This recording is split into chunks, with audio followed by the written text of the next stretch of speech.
So who's this new mayor of New York, Zohran Mamdani, that everyone keeps talking about? What you looking at me for? I don't know. But I do know what he represents. He represents change, but not in a corny way. Listen to what I'm saying. Once upon a time, somewhere in New York, a bunch of rich people sat in a room. They said, hey man, can you believe that poor people can't pay rent and they still out there blaming each other?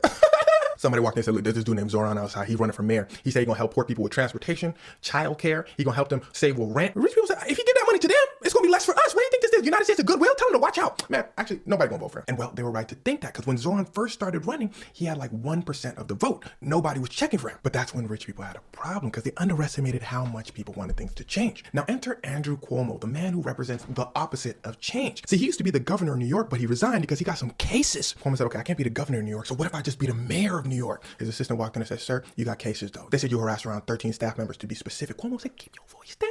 They said, boy, you acting like everybody don't know that already. That's front page news. Cuomo said, you fired because you don't believe. Nobody running against me. Zohran said, actually, Cuomo, I'm running against you. Cuomo said, boy, Mr. 1%, I ain't worried about you.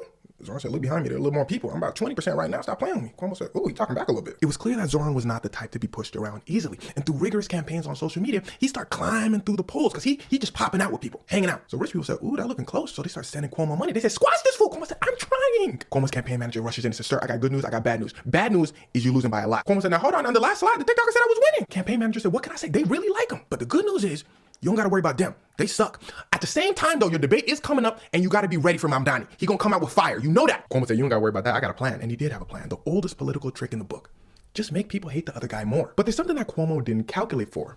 Zohran loves to smoke, and here's where things start to get wicked. Boom, it's time for the debate.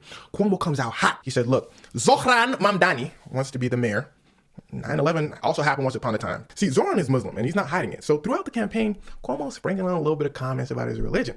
During the debate, however, Mamdani said, just say what you want to say. You want to call me Muslim. I'm not hiding the fact that I'm Muslim. Cuomo said, that's not how this works. We're supposed to sneak this each other on the low. Mamdani said, on the low? Boy, why you whispering? You got cases. This dude weird, y'all. Cuomo said, hey, y'all gonna let him talk to me like that? The interviewer said, Mamdani said, that's what I thought. Did I lie? Cuomo said, ooh, it's getting hot. Then Mamdani puts on a masterclass in public speaking, which is probably one of his greatest political attributes. He's talking about his policies and all that. Cuomo doesn't really have a response because remember, Cuomo's going with the old political strategy. Make people not like the other guy. He don't got no policies. And well, that was that. Come election day, Zohran destroys Cuomo and the other guy. Cuomo goes to the rich folk in New York. He said, my bad, y'all, but no refunds. They said, don't worry, we got a few more tricks up our sleeves. And trust me, they do. I guarantee what you're going to see next when it comes to Zohran is two things. Comments all over the place about his religion and his race and perceived mistakes. Like if he wears the wrong color tie one day. I'm not exaggerating. Just ask Obama. One of his biggest controversies was when he wore a tan suit. They said his suit color wasn't appropriate for his press conference about terrorism. The point is they want you to associate change with mistakes. They want you to go back to the old way, the way that makes it so you can't afford rent. But at the end of the day, I do wish Zohran the best of luck because if he does succeed in enacting his policies, then New York and really the world will be a better place.